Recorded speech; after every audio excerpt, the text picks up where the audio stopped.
Esto que leímos ahorita es posiblemente uno de los eventos más conmemorables para la nación de Israel. La dedicación del templo de Salomón. Era un templo magnífico. Era un templo donde habían, así como dicen, echado la casa por la ventana para hacer algo majestuoso, algo grandísimo, algo precioso. Porque era para ser morada de Jehová, para ser casa de Jehová. Pero les recuerdo, hermanos, que el templo en el Antiguo Testamento era algo temporal, era una casa temporal, pasajera. Era una figura, nada más, ¿verdad? Venía lo que con Cristo iba a establecerse por la eternidad. Con Cristo vino el nuevo pacto, el Nuevo Testamento. Y en el Nuevo Testamento, pues en el Antiguo Testamento, Israel era el pueblo, la nación escogida de Dios, nada más Israel. Pero en el Nuevo Testamento aprendemos que la Biblia dice que nosotros, los que éramos gentiles, los que no éramos la nación de Israel, por Cristo o en Cristo, ahora somos pueblo de Dios. Entonces la iglesia, los creyentes, venimos a formar parte de la familia de Dios, del pueblo de Dios. Y también aprendemos que el cuerpo del creyente ahora es el templo del Espíritu Santo. Ya Dios no usa un templo edificado por manos humanas para Él estar ahí. Eso nada más ¿verdad? Mandó que se hiciera el tabernáculo, que era figura del tabernáculo en el cielo, una copia, pudiéramos decir, para Él enseñar a su pueblo lo que era la consagración, el acercarse a Dios, y ahí Dios a su gloria descendía sobre el lugar santísimo cada vez que se ofrecía sacrificio, una vez al año. Aquí cuando se dedica el templo, están esperando la confirmación, la aceptación de Dios, que Dios se había agradado, que Dios estaba de acuerdo, que ya no sería su casa en un tabernáculo de tiendas, ahora iba a ser el templo, un lugar precioso, magnífico, de oro, de los mejores materiales que pudieron encontrar. Y dice la Biblia que llenó la gloria de Dios el templo, y que literalmente no podían ministrar los sacerdotes porque la gloria de Jehová lo había llenado todo. Y leemos en el versículo 10 que después de los 7 días de dedicación y fiesta, a los 23 días del mes séptimo, envió Salomón al pueblo a sus hogares, oiga, alegres y gozosos de corazón, por los beneficios que Jehová había hecho a David y a Salomón y a su pueblo Israel. Habían tenido 7 días de dedicación, de estar apartados, congregados, un solo pueblo, una gran congregación, alabando a Dios, viendo los sacrificios que se ofrecían, presenciando la gloria de Dios. Y llegó el tiempo donde se acabó la celebración y Salomón envía a todo el pueblo a sus casas, a sus hogares. Y dice la Biblia que se fueron alegres y gozosos de corazón por los beneficios que Jehová Dios había dado al rey, a su padre, a David, aunque ya no estaba ahí, ¿verdad? Y sobre todo los beneficios, las bendiciones que había dado a su pueblo, a Israel. Hermanos, la vida cristiana es una bendición. Así es. Los cristianos somos gente sencilla. Nos gozamos de cosas sencillas, de simplemente estar en la presencia del Señor juntos. En eso se goza el cristiano, de poder estar juntos cantando alabanzas a nuestro Dios, de estar adorando a nuestro Señor Jesucristo, de escuchar una buena predicación. Y cuando Dios se manifiesta, cuando el pueblo de Dios toma decisiones y se arrepiente de corazón, cuando alguien acepta a Cristo de todo corazón, qué alegría nos da. Eso es motivo de alegría para nosotros los creyentes. Dice ahí en 2 de Crónicas 7, versículo 1 al 3, cuando Salomón acabó de orar, descendió fuego de los cielos y consumió el holocausto y las víctimas, y la gloria de Jehová llenó la casa. Y no podían entrar los sacerdotes en la casa de Jehová, porque la gloria de Jehová había llenado la casa de Jehová. El Señor se había manifestado a su pueblo. Su gloria lo había llenado todo. Y había descendido fuego, la gloria de Jehová sobre la casa. Y se postraron sobre sus rostros y adoraron y alabaron a Jehová, diciendo: porque Él es bueno y su misericordia es para siempre. Nosotros nos gozamos cuando Dios obra en la vida de alguien, cuando obra en nuestras vidas. Hace poco estaba viendo unos testimonios de cristianos en el YouTube, en un canal que sigo, y salió ahí el testimonio de un mormón, de un ex mormón, de un joven que había sido nacido en una casa, en un hogar mormón, y se había criado en un hogar mormón, y había sido uno de esos misioneros que andan en las bicicletas, visitando y desparramando la doctrina de los mormones, pero se convirtió a Cristo y estaba dando el testimonio. Y ese joven estaba, ¿verdad?, cuando estaba contando de cómo recibió a Cristo, cómo conoció la verdad y la verdad lo hizo libre, empezó a derramar lágrimas, empezó a quebrantarse su voz y estaba diciendo: Cristo me salvó, yo antes estaba en la falsedad, en el engaño, pero Cristo me salvó. Y luego cómo tenía temor de que todos lo iban a atacar, su gente, sus familias lo iban a rechazar, pero dio testimonio de cómo ahora su familia es salva, su papá fue salvo, su mamá fue salva, sus hermanos fueron salvos. Y hermano, estaba contando ese testimonio y yo tenía un nudo en mi garganta y se me empezaron a salir las lágrimas de escuchar a este joven que ni conozco, pero porque me estaba identificando con él, porque su espíritu estaba identificándose con mi espíritu, dándose testimonio de cómo Cristo lo salvó.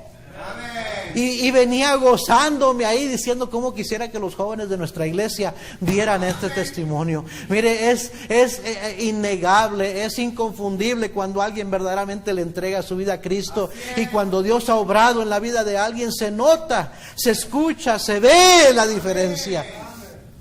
Y eso es el pueblo, el cristiano se goza cuando Dios obra en la vida de alguien, cuando alguien es salvo, cuando alguien se arrepiente y cambia su vida, se goza. Es como que si nosotros mismos lo estuviéramos haciendo otra vez, nos identificamos.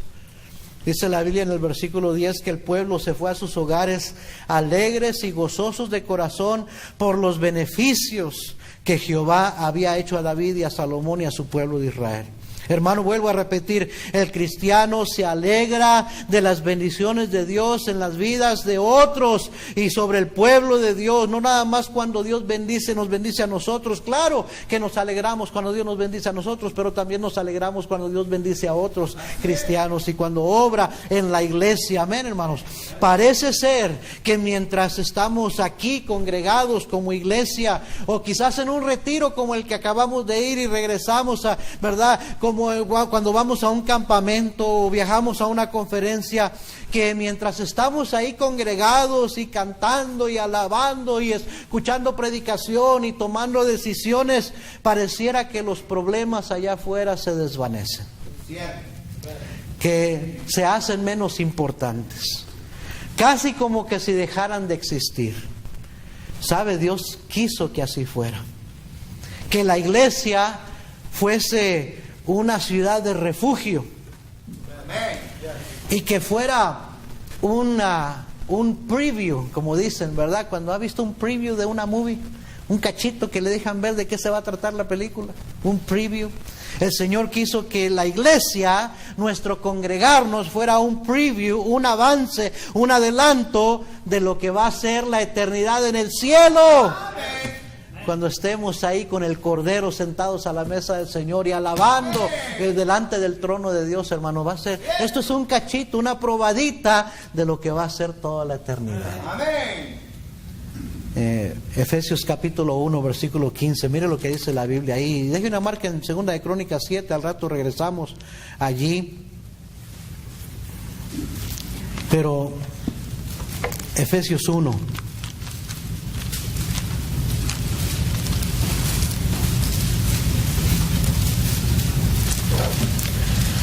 Y versículo 15: por esta causa también yo, habiendo oído de vuestra fe en el Señor Jesús y de vuestro amor para con todos los santos, no ceso de dar gracias por vosotros, haciendo memoria de vosotros en mis oraciones, para que el Dios de nuestro Señor Jesucristo, el Padre de gloria, os dé espíritu de sabiduría, y oiga, y de revelación en el conocimiento de Él, alumbrando los ojos de vuestro entendimiento, para que sepáis cuál es la esperanza a que Él os ha llamado, y cuáles las riquezas de la gloria de su herencia en los santos, y cuál la supereminente grandeza de su poder para con nosotros los que creemos, según la operación del poder de su fuerza, la cual operó en Cristo, resucitándole de los muertos y sentándole a su diestra en los lugares celestiales, sobre todo principado y autoridad y poder y señorío, y sobre todo nombre que se nombra no solo en este siglo, sino también en el venidero, y sometió todas las cosas bajo sus pies, y lo dio por cabeza sobre todas las cosas a la iglesia, la cual es su cuerpo, la plenitud de aquel que todo lo llena en todo. Decía el apóstol, mire, cuando nos congregamos como iglesia, hermanos, yo le ruego al Señor para que puedan ver las riquezas de lo que hemos recibido. Y Cristo es la cabeza de la iglesia. Y en Él podemos saber lo que se va a sentir, estar en presencia de su majestad en el cielo, hermanos. Lucas capítulo 4, versículo 18. Lucas capítulo 4 y versículo 18.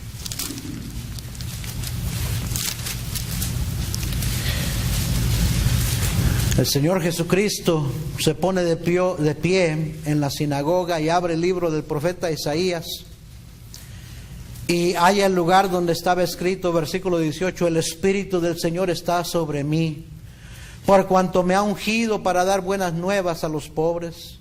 Me ha enviado a sanar a los quebrantados de corazón, a pregonar libertad a los cautivos y vista a los ciegos, a poner en libertad a los oprimidos. Para eso vino Cristo, hermanos, a predicar el año agradable del Señor. Y enrollando el libro, lo dio al ministro y se sentó, y los ojos de todos en la sinagoga estaban fijos en él, y comenzó a decirles: hoy se ha cumplido esta escritura delante de vosotros. Cristo vino, evidentemente, hermanos, vino para dar las buenas nuevas a los pobres, a sanar a los quebrantados de corazón, a pregonar libertad a los cautivos, dar vista a los ciegos, poner libertad a los oprimidos. ¿Se acuerda que Cristo le dice a sus discípulos en Mateo 18:20? Porque donde están 2 o 3 congregados en mi nombre, ahí estoy yo en medio de ellos. Amén. Cuando nos reunimos, nos congregamos en su nombre, le pedimos al Señor que bendiga nuestra reunión. Y le damos gracias y pedimos su presencia entre nosotros para que se cumpla esa promesa, que donde están 2 o 3 congregados en su nombre, que Él está ahí en medio de ellos. Y hermanos, quiere decir que la iglesia es un lugar de dar libertad a los cautivos, da vista a los ciegos, porque Cristo está allí. Amén.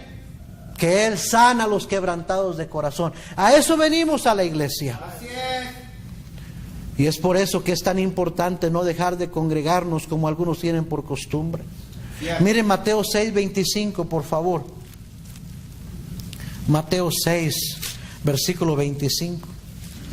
Por tanto os digo, no os afanéis por vuestra vida, qué habéis de comer o qué habéis de beber, ni por vuestro cuerpo, qué habéis de vestir.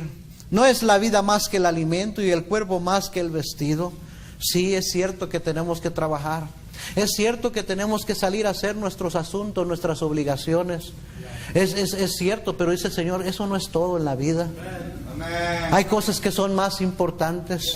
Versículo 26, mirad las aves del cielo, que no siembran, ni ciegan, ni recogen en graneros, y vuestro Padre Celestial las alimenta. ¿No valéis vosotros mucho más que ellas?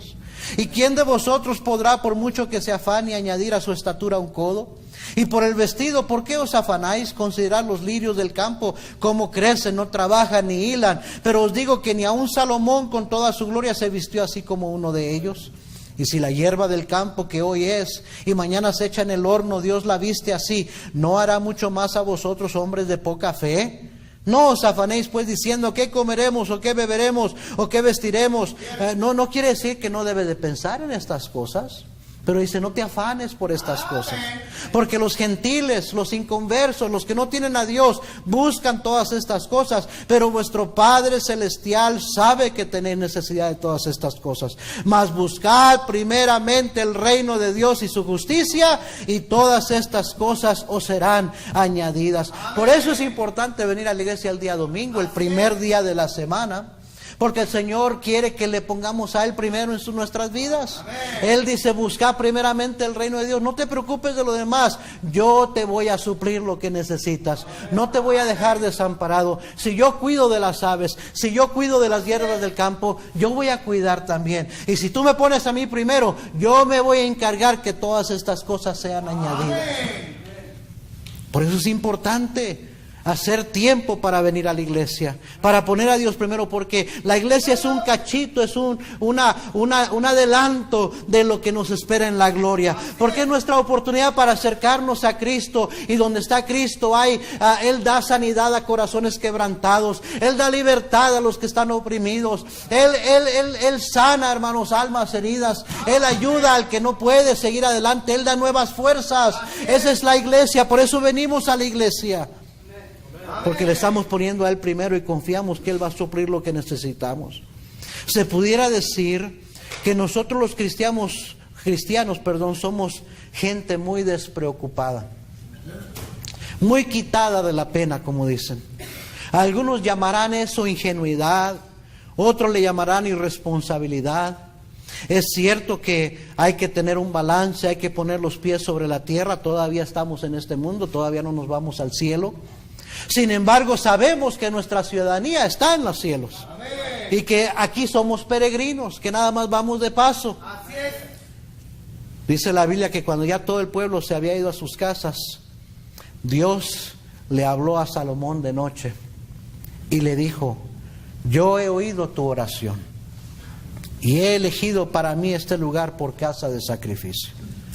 Le estaba Dios dando a Salomón confirmación. Yo apruebo, yo estoy contigo, Salomón. Y luego a continuación, si regresa a 2 Corintios 7, el Señor le dice lo siguiente, Dios le dice lo siguiente a Salomón. Le acaba de decir que está de acuerdo con la construcción, la dedicación del templo. Le acaba de decir que Él ha escogido ese lugar y que será una casa de oración. Entonces ha habido confirmación de que Dios está con Salomón, de que Dios va a bendecir ese lugar. Pero ahora le dice en el versículo 13 lo siguiente: si yo cerrare los cielos para que no haya lluvia, y si mandare a la langosta que consuma la tierra, o si enviare pestilencia a mi pueblo. ¿Por qué? ¿Por qué les dice Dios eso a Salomón? O sea, el pueblo se había ido a casa alegre. Habían dado gracias a Dios por sus beneficios, sus bendiciones, por sus misericordias que son nuevas cada mañana. ¿No todo sería bendición en el futuro? ¿No serían siempre buenos tiempos los que habría? Dios le dice a Salomón: puede ser que en un futuro yo cierre los cielos para que no haya lluvia. Cuando no hay lluvia, hermanos, todo se seca. Así es. No hay fruto. Todo comienza a morir. La lluvia es esencial, ¿sí o no? Cierto. Mire 1 de Reyes 17. 1 de Reyes 17. Versículo 1. Entonces Elías Tisbita, que era de los moradores de Galaad, y dijo a Acab. Acab fue uno de los reyes más perversos que tuvo Israel. E Israel se había apartado de los caminos de Dios. En realidad, aunque está usted yendo para atrás en su Biblia, 1 de Reyes, estábamos en 2 de Crónicas, esto que estamos leyendo ahorita sucede mucho tiempo después de Salomón. Mire, los tiempos buenos se habían acabado. Ya no era lo mismo como en los tiempos de Salomón. El pueblo se había alejado de Dios. y se habían ido en pos de dioses falsos. Se habían olvidado de Dios. Entonces dice Elías Tisbita, que era de los moradores de Galaad, dijo a Acab: vive Jehová Dios de Israel, en cuya presencia estoy, que no habrá lluvia ni rocío en estos años, sino por mi palabra.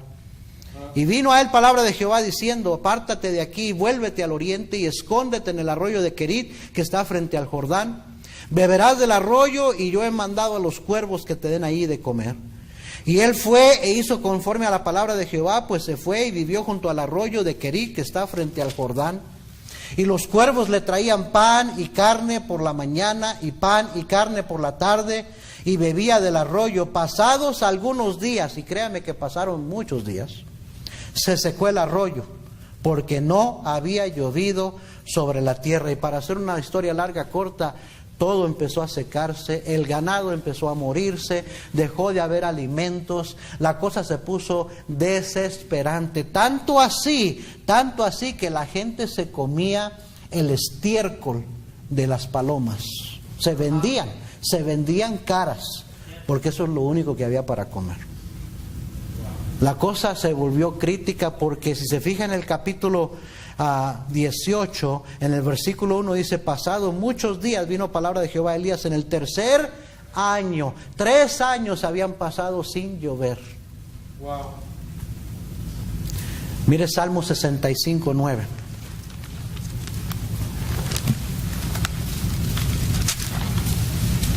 Salmo 65, versículo 9. ¿Quién es el que da la lluvia para que llueva, para que se rieguen los campos? ¿Quién es el que alimenta a los animales, a las bestias, que le da de comer a las aves del cielo? Es Dios, ¿verdad, hermanos? Así es. Dice versículo 9: visitas la tierra, ¿y qué dice?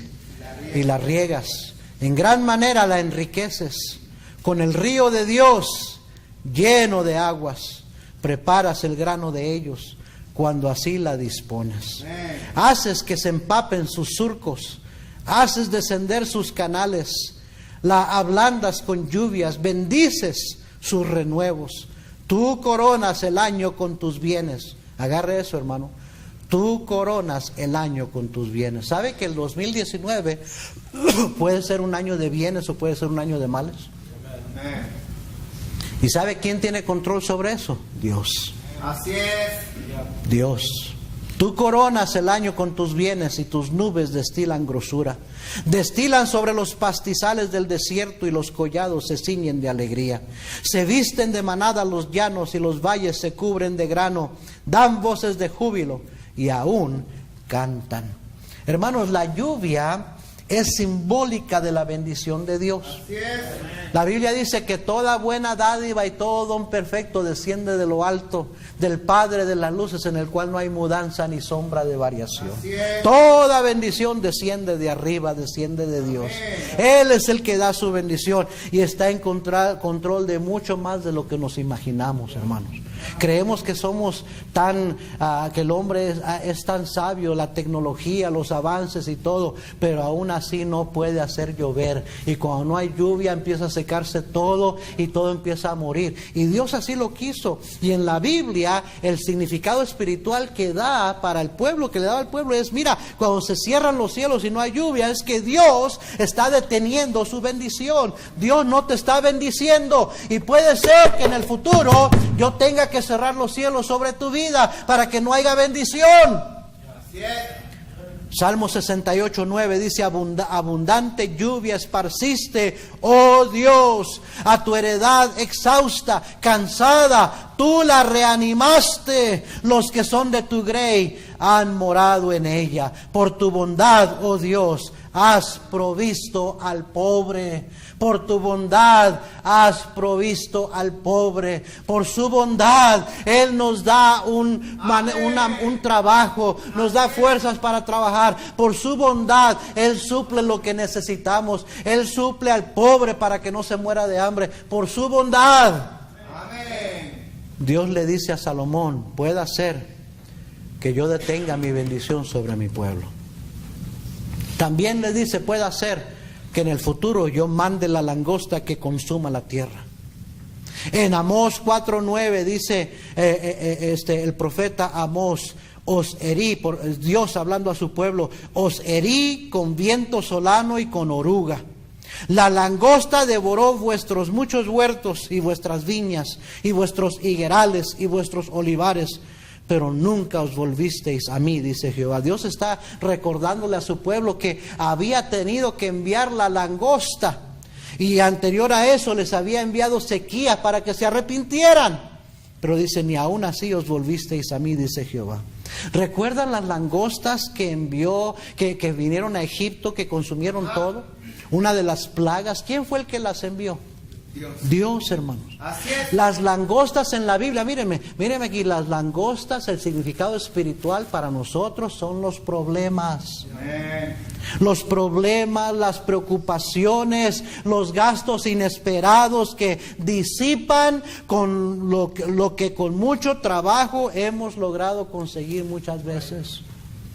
Y puede tener uno un año bueno y tener abundancia, y el siguiente año ser un año malo y perder todo lo que uno trabajó tan fuerte para conseguir. ¿Me está siguiendo, hermano? Dios es el que dispone la langosta, los problemas. Él es el que crea la adversidad, dice la Biblia. Y sabe que es el que también detiene para que no tengamos problemas. Así es. Es obra de Dios. Amén. Es por eso que la relación más importante que debemos de cuidar este año nuevo es nuestra relación con Dios. Porque Él puede detener la langosta, los problemas, las dificultades, las preocupaciones. Amén.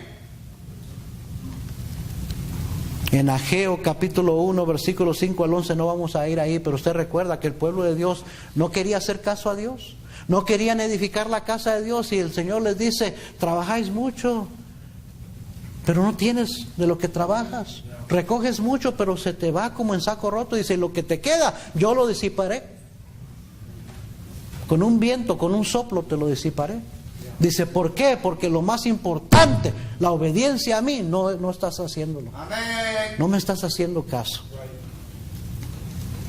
Y luego le dice a Salomón, puede ser que yo envíe pestilencia a mi pueblo. Mire 2 de Samuel 24. 2 de Samuel 24.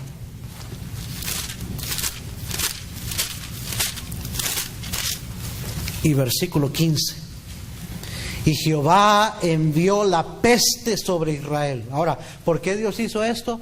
Porque David cometió la locura de levantar censo al pueblo, desobedeció a Dios. Y eso provocó a ir a Dios. Entonces Dios envía la peste sobre Israel desde la mañana hasta el tiempo señalado, y murieron del pueblo desde Dan hasta Beerseba 70,000 hombres.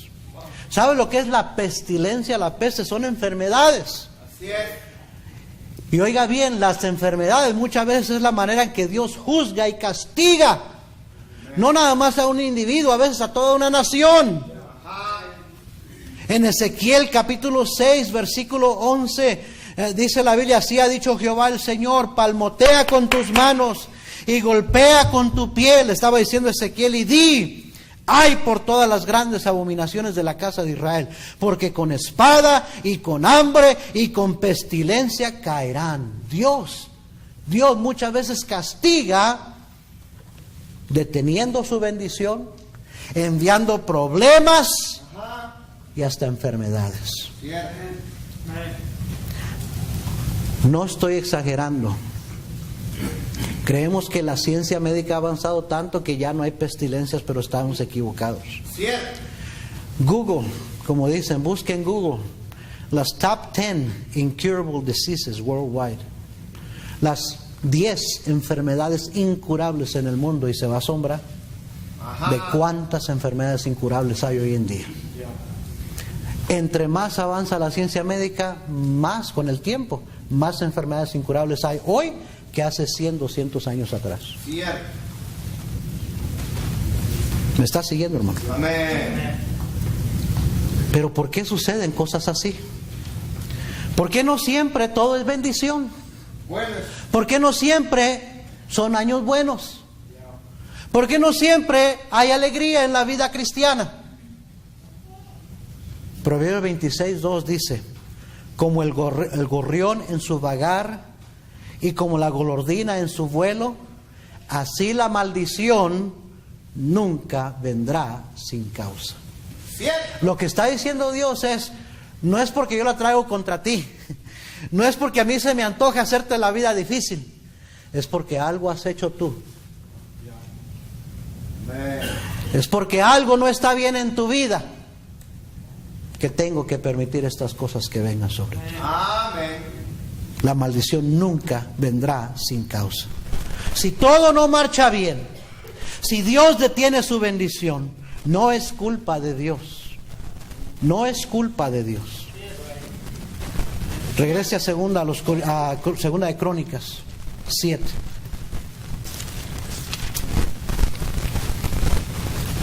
En el versículo 14 el Señor les da la solución. La solución, el remedio cuando estas cosas sucedan. Cuando detenga la lluvia, cuando mande la langosta, o si enviare pestilencia. Le dice el versículo 14 a Salomón: si se humillare mi pueblo. ¿Sabe? Yo doy gracias a Dios que la Biblia no solo es una Biblia de mandamientos y de juicio, no solamente es un libro de mandamientos y de juicio, es un libro de promesas y de esperanza. Dios nos dice esto y esto quiero que hagas. Si no lo haces, esto y esto te puede pasar. Pero ¿sabes qué? Si haces esto, yo te perdono y yo te ayudo. Y si hay esperanza, siempre hay esperanza. Amén. La Biblia no nada más es un libro de juicio y condenación, es un libro de esperanza y de redención, de nuevas oportunidades. 2019 debería de ser un año nuevo, bueno para nosotros. Dios quiere bendecirnos. De eso no cabe duda, que Dios quiere bendecir a su pueblo. Cuando Dios dejó que su gloria descendiera y llenara la casa y el pueblo estaba postrado, alabando a Dios, regocijándose, Dios les estaba diciendo: así quiero que sea tu vida. Así es. Así quiero que sea siempre. Que te vaya bien. Yo quiero bendecirte. Amén. Pero si por alguna razón no te doy mi bendición, si vienen un montón de problemas y tras problemas a tu vida, si vienen hasta enfermedades, es tiempo de examinarte. Amén. No es porque Dios la trae contra ti, es porque algo no está bien en tu vida. Es para que te examines. Y si haces lo siguiente, le dice al Salomón: te voy a dar el remedio para que las cosas se arreglen, para que puedas tener otra vez la buena mano de Dios sobre ti. Y le dice en el versículo 14, si se humillare mi pueblo sobre el cual mi nombre es invocado, y oraren y buscaren mi rostro y se convirtieren de sus malos caminos, entonces yo oiré desde los cielos y perdonaré sus pecados y sanaré su tierra. Ahora estarán abiertos mis ojos y atentos mis oídos a la oración en este lugar. Hermano, mire, déjeme decirle, no podemos evitar que a veces pasen cosas desagradables, que no nos vaya bien. Vivimos en un mundo caído. El Señor Jesucristo le dijo a sus discípulos: en el mundo tendréis aflicción. Y a veces vienen días de aflicción. Pero qué bueno, lo más importante para el cristiano es saber que los oídos de mi Dios estén atentos a mi oración. Si Dios es por nosotros, ¿quién contra nosotros? Si Él me oye en mi tiempo de angustia, en mi tiempo de necesidad, y contesta mi oración, es lo único que necesito. Amén. Es lo más importante. Amén. Bueno. Amén. Pero oiga bien, detrás de estas 4 soluciones que Dios le da a su pueblo, hay 4 pecados. 4 pecados que detienen la bendición de Dios. Ese es el tema de mi mensaje: 4 pecados que detienen la bendición de Dios. Bueno. Hermano, ¿quieres saber cuáles son? Si yo quiero la bendición, yo quiero saber qué es lo que puede detener la bendición de Dios. ¿Sí o no? ¿Quieres saberlo, hermano? Amén. Ponga mucha atención, porque no es largo lo que sigue, pero ponga mucha atención, porque eso es lo que detiene la bendición de Dios. Porque el Señor, al decirle a Salomón que le dijera a su pueblo: esto y esto y esto tienes que hacer, está revelando los pecados, cuando no lo hacemos, cuando es lo contrario, los pecados que detienen la bendición de Dios. ¿Sí me está siguiendo? Amén. Número 1, el pecado de la soberbia. Cierto. El pecado del orgullo, hermanos. Si se humillare mi pueblo, el problema detrás, la raíz detrás de muchas veces por qué Dios tiene que cerrar su bendición, no darnos su bendición, es porque hay orgullo, hay soberbia en el corazón. La Biblia dice que Dios da gracia a los humildes, pero que Él resiste a los soberbios. Así es. Proverbios 6:16 dice: 6 cosas aborrece Jehová, y aún 7 abomina su alma. Mire, hermano, no tiene que ser muy inteligente, hermano. Hasta un jovencito, hasta un niño, una niña sabe: si yo hago enojar a mi papi, si hago enojar a mi mami, no me va bien. Amén. Amén. Si hago enojar a mi papi, a mi mami, no me va bien. No nada más me va a disciplinar, pero cuando le pido que me dé algo, no me lo va a dar. Amén. Amén, hermanos. Amén. Dice que esto aborrece Jehová, que esto abomina su alma. ¿Qué hace enojar a Dios? ¿Qué aborrece Dios? ¿Qué abomina a Dios? Lo primero en la lista, los ojos, ¿qué? Altivos. La altivez es soberbia, es orgullo. Oiga bien, la altivez fue el primer pecado en el cielo. Lucero, Satanás, quiso ser igual a Dios y por eso fue echado de la presencia de Dios. La altivez fue el primer pecado en el huerto. Eva quiso saber las cosas como Dios, ser igual a Dios. Esa es la promesa que le hizo la serpiente. Y por altivez cayó en pecado la humanidad. Dios resiste a los soberbios. Cristo dijo: todo el que se enaltezca será humillado. Y mire que Dios tiene maneras de cómo humillarnos. Amén. En el Antiguo Testamento, no voy a ir ahí por causa de tiempo, en 2 de Crónicas 26, 1 al 23, léalo usted después, el rey Usías. Cómo Dios lo bendijo, cómo Dios lo prosperó. Pero cuando ya era grande, dice que se ensoberbeció su corazón. Y quiso hacer algo que no le correspondía. Y luego cuando los sacerdotes trataron de reprenderlo, se llenó de ira, se enojó. Y dice que le brotó la lepra en su frente inmediatamente. Y quedó leproso hasta el día de su muerte. Mire que Dios sabe cómo humillar a los soberbios. Amén. En el libro de Daniel, capítulo 4, Nabucodonosor. ¿Sabe quién levantó a Nabucodonosor? Jehová Dios. Y Dios fue el que le dio el poder y el imperio que tenía. Y le dijo, Daniel le dijo a Nabucodonosor: Dios te ha dado lo que tienes, el día que Él quiera te lo quita.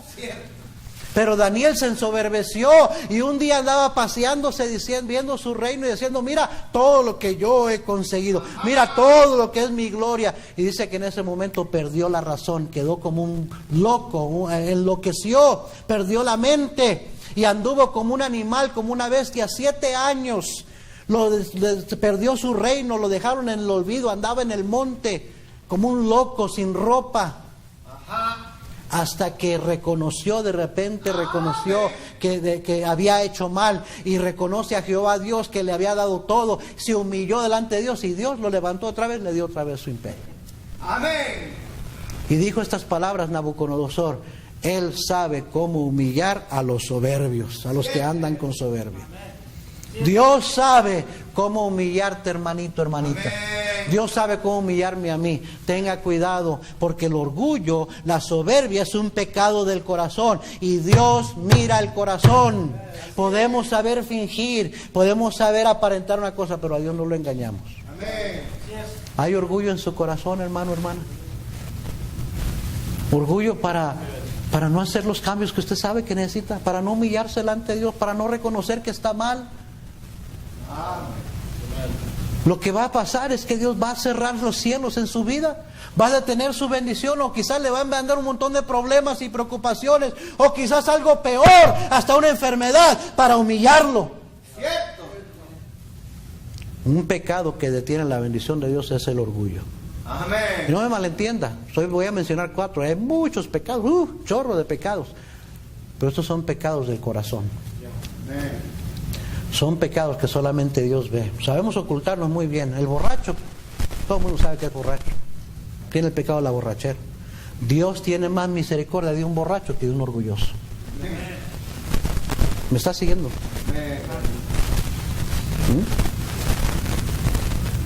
Aquí no dice hay 7 cosas que Dios abomina. La primera es la borrachera, no dice eso. No dice la primera es el asesinato, no dice eso. No dice la primera es el robo, no dice eso. Dice lo primero es los ojos altivos, el orgullo. Lo primerito, lo que más Dios aborrece, abomina, es el orgullo. ¿Quiere la bendición de Dios sobre su vida, hermano? Sea humilde. Sea humilde para reconocer que necesita cambiar. Sea humilde para reconocer que necesita arrepentirse. Porque si no, Dios va a tratar con usted. Número 2, el pecado de la autosuficiencia. Porque Dios le dice a Salomón: si se humillare mi pueblo, sobre el cual mi nombre es invocado, y oraren, y buscaren mi rostro. Fíjese, mire lo que está detrás de eso. Cuando alguien no ora, cuando alguien no busca el rostro de Dios, es porque es autosuficiente. Es porque está diciendo: no te necesito. Yo estoy bien así, yo solito puedo. Y eso Dios lo ve como pecado. Es un pecado. Santiago 4, versículo 1.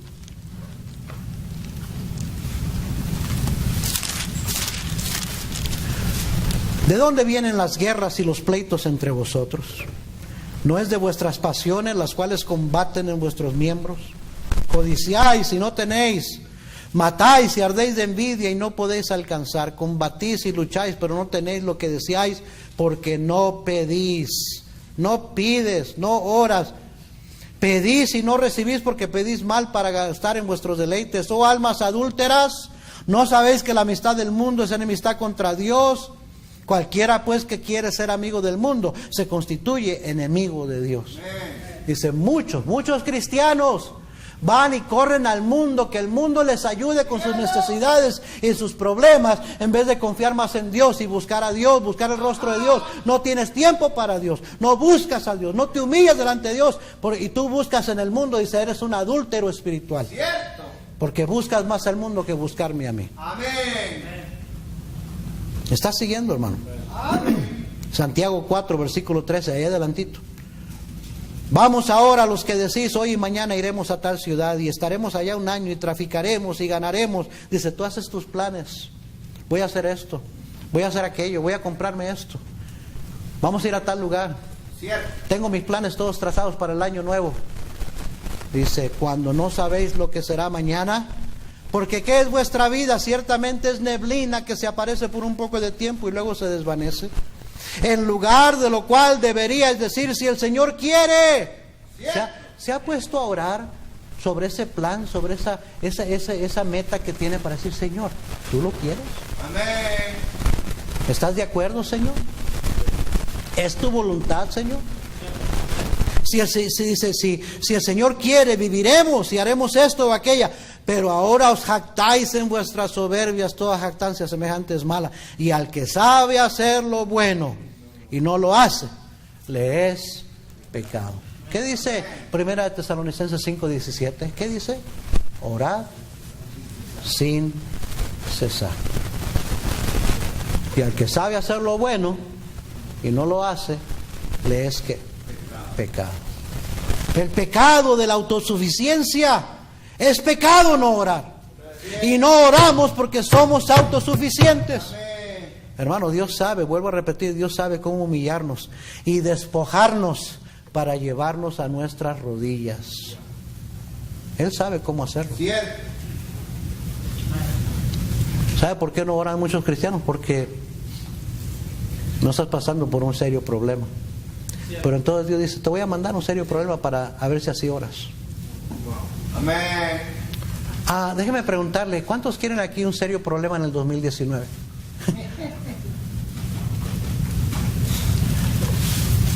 Pero si no ora, Dios es capaz de enviarle un serio problema. Amén. Para que aprenda a depender más de Él. Amén. La autosuficiencia es pecado. Número 3. El pecado de la indiferencia. De la indiferencia. Le dice Dios, si yo cerrara los cielos, versículo 14, si humillare mi pueblo sobre el cual mi nombre es invocado y oraren, y buscaren mi rostro, si me buscaren. Dice Primero de Reyes 18:21, y acercándose Elías a todo el pueblo, dijo, ¿hasta cuándo claudicaréis vosotros entre dos pensamientos? Si Jehová es Dios, seguidle. Hey, si crees verdaderamente en Cristo, si eres cristiano, ponte fiel. Sé un discípulo de Cristo, sigue a Cristo. Amén. Vive para el Señor, no nada más digas que eres cristiano, demuéstralo con tu diario vivir. Sigue a Cristo. Es lo que Elías le estaba diciendo al pueblo. Si Jehová es Dios, seguirle. Y si Baal, id en pos de él. Hey, si no es Cristo, no es tu Salvador, vete al mundo. ¿Qué estás haciendo aquí? Amén. ¿Para qué vienes a la iglesia? Pero si Cristo es tu Señor, síguele a Él. Amén. Pero dice la Biblia que el pueblo no respondió palabra. ¿Sabe lo que se llama eso? Indiferencia, apatía. Así como algunos de ustedes no me están viendo así. Y todo el tiempo que he estado predicando, usted ha estado así. Ajá. A veces digo yo, wow. Ni siquiera está escuchando, tiene una mirada como perdida. Wow. Como que no te importa. Completamente indiferente, apático. ¿Sabe que la indiferencia le da asco al Señor Jesucristo? ¿Sabe que eso fue lo que le dijo a la iglesia en la Odisea? Por cuanto no eres ni frío ni caliente, eres tibio. ¿Y sabe por qué eran tibios? Porque tú dices, no tengo necesidad de nada. Estoy bien así. Dice, te vomitaré de mi boca. Me das asco. Por la indiferencia, la apatía. Y sin embargo, así es como están muchos cristianos. Apáticos, indiferentes, hoy en día. El pecado de la indiferencia detiene la bendición de Dios. Detiene la bendición de Dios. Dice la Biblia, cuando entras por las puertas de su casa, de sus atrios, vení con alegría, con regocijo, con alabanza, porque Dios es bueno, porque para siempre son sus misericordias. Amén. Servid a Jehová con alegría, dice. A Dios le interesa no nada más lo que hacemos, sino cómo lo hacemos. Así es. Hermano, usted ese problema tiene, apatía, indiferencia. Dios sabe cómo andamos. Y eso es lo que detiene muchas veces la bendición de Dios. Por último, el pecado de la rebeldía. Les dice Dios, si se humillare mi pueblo sobre el cual mi nombre es invocado, y oraren y buscaren mi rostro, y se convirtieren de sus malos caminos, entonces yo oiré desde los cielos. Eso es lo que está previniendo que yo te bendiga, dice. Que no te arrepientes de tus malos caminos. ¿Sabe lo que se llama eso? Rebeldía. Rebeldía.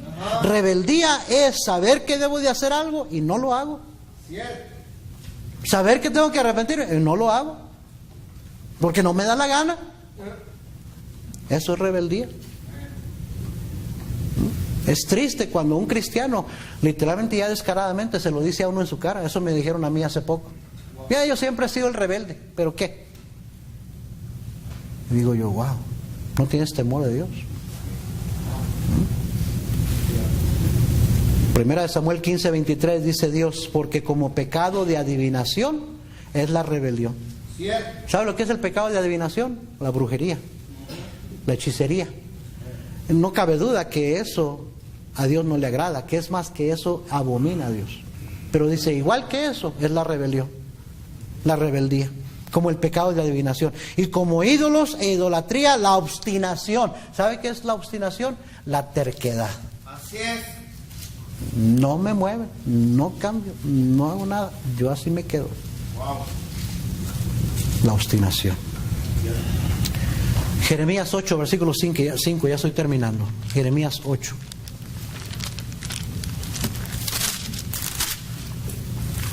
Versículo 5. ¿Por qué es este pueblo de Jerusalén Mire lo que dice Dios a su pueblo. ¿Por qué es este pueblo de Jerusalén rebelde con rebeldía perpetua? Abrazaron el engaño y no han querido ¿qué? Volverse. Eso quiere decir arrepentirse. No han querido, eso es rebeldía.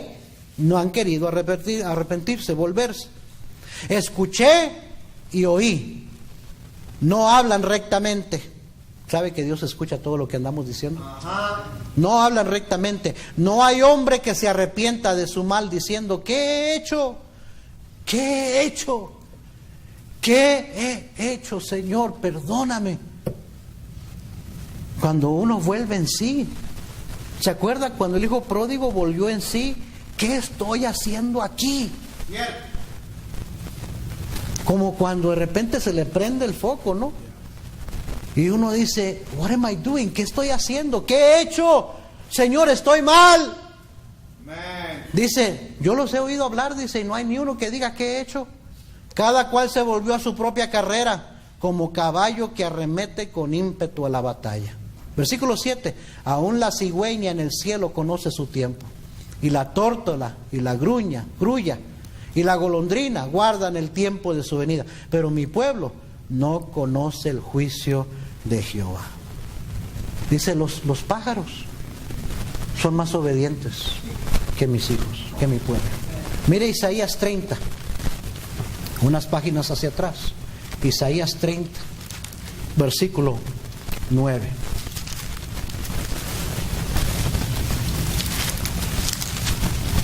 Versículo 9 al 14. Porque este pueblo es rebelde, hijos mentirosos, hijos que no quisieron oír la ley de Jehová, que dicen a los videntes, o sea, a los predicadores, no veáis, y a los profetas, no nos profeticéis lo recto, decidnos cosas halagüeñas, háblanos lo que nos gusta oír. Así hay muchos cristianos hoy en día, por eso buscan esas iglesias donde no les van a predicar fuerte, porque quieren escuchar lo que les gusta oír. Amén. Profetizad mentiras, dejad el camino, apartaos de la senda, quitad de nuestra presencia al Santo de Israel. Ya déjanos de predicar santidad y separación, consagración. Háblanos de cómo Dios nos va a prosperar y nos va a bendecir. Versículo 12, por tanto el Santo de Israel dice así, porque desechasteis esta palabra y confiasteis en violencia y en iniquidad y en ello no os habéis apoyado, por tanto os será este pecado como grieta que amenaza ruina, extendiéndose en una pared elevada, cuya caída viene súbita y repentinamente. ¿Ha visto una pared cuando se está cuarteando? Cuando se está abriendo grieta. Yo viví en California y allá hay terremotos, hay temblores. Y empiezan los a temblar. Y ¿saben? Lo primero que hacen es ir a los puentes, ir a los edificios. Y si uno vive en un edificio, en un segundo piso o algo, uno empieza a ver a dónde están las craqueadas, las grietas. Y hay grietas que se van abriendo más y más y más. Y uno dice, cualquier ratito el techo se viene encima. Dice Dios, es lo que está diciendo Dios a su pueblo. Dice, vas a ver las grietas que se van a ir abriendo sobre tu vida y pronto viene la ruina. Pronto se te va a caer todo encima. Dice Dios, está tratando con su pueblo. Dice, cuya caída viene súbita y repentinamente. Versículo 14. Y se quebrará como se quiebra un vaso de alfarero, que sin misericordia lo hacen pedazos, tanto que entre los pedazos no se halla tiesto para traer fuego del hogar o para sacar agua del pozo. ¿Se acuerdan? Es otro pasaje donde Dios toma una vasija del alfarero que ya no tiene reparación y la lleva ante los ancianos y la quebranta, la quiebra y dice, no me dejan otra, eso es lo que yo voy a tener que hacer con ustedes, lo voy a tener que quebrantar. Amén. Y hermanos, oiga bien, la solución, el remedio para la rebeldía solamente es uno, quebrantamiento. Amén. Eso es lo que trae la rebeldía, quebrantamiento. Porque la rebeldía se pone a propósito en contra de Dios. Adrede, no me arrepiento, no cambio. Y cuando ya hay un espíritu así, cuando un cristiano tiene un espíritu así, no queda otra más que ser quebrantado. Arrepiéntete, hijo, arrepiéntete, hija. Arrepiéntase, hermano, arrepiéntase, hermana. Confiese ese pecado. La Biblia dice que encubre su pecado no prosperará, mas el que lo confiesa y se aparta alcanzará misericordia. Dios quiere tener misericordia de ti. Sus misericordias son nuevas cada mañana. Él te ama, Él quiere mejorar tu vida, bendecirte. No me arrepiento. No, y pasa semana tras semana y no. Eso es rebeldía. Y dice, entonces no me dejas otra más que quebrantarte. Y mire que Dios sabe cómo quebrantarnos. Hermanos, hay soberbia en su corazón. La soberbia es el enemigo de la paz y de la bendición de Dios, tanto en su vida como en su hogar, como en la iglesia. ¿Tiene usted una actitud autosuficiente? No ora, no busca a Dios, no depende de Dios. ¿Tendrá Dios que hacer algo para llevarlo a sus rodillas? ¿Será que usted anda indiferente a su voluntad, a la voluntad y los mandamientos de Dios? Dios va a tratar con usted. O simplemente anda en rebeldía, no quiere arrepentirse, no quiere cambiar su actitud, no quiere arrepentirse. Tenga cuidado, puede hacer que el quebrantamiento viene pronto. Queremos la bendición de Dios en el 2019. ¿Qué pecados hay que confesar? Yo le he dado 4 pecados que detienen la bendición de Dios.